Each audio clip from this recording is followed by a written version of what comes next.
یہ سوال ہے غم صاحب کہ سیدنا یوسف علیہ السلام کے حسن کے بارے میں کہا جاتا ہے بہت غیر معمولی حسن تھا، تو ان کو جو بھیجا ہے اللہ تعالیٰ نے ایک قوم یا ان کا جو منصب یا مشن کی ذمہ داری ہے اس سے کچھ اٹیچمنٹ ہے، اس کی کیا وجہ تھی ان کو غیر معمولی حسین بنانے کے حوالے سے؟ اللہ تعالیٰ جو باقی لوگوں کو غیر معمولی حسن دیتا ہے اس پر کبھی کوئی اعتراض نہیں ہوا۔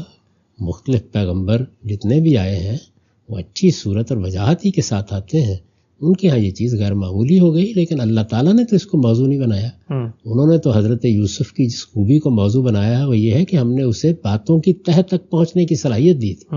یہ ظاہر ہے انسان کا، اور اس ظاہر میں ایک دوسرے سے بڑھ کر ہو سکتا ہے۔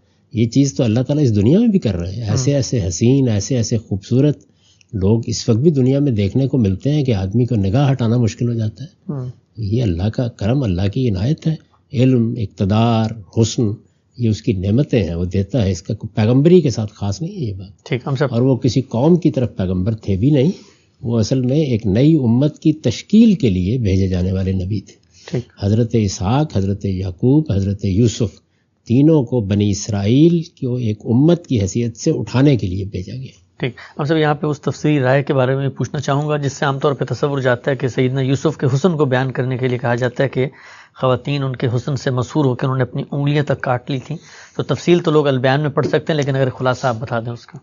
خلاصہ یہ کہ یہ بات ٹھیک نہیں ہے، یعنی یہ در حقیقت ان کا ایک چرتر تھا یا ایک تدبیر تھی کہ کسی طرح ہم اس کو رام کر کے دکھائیں گے۔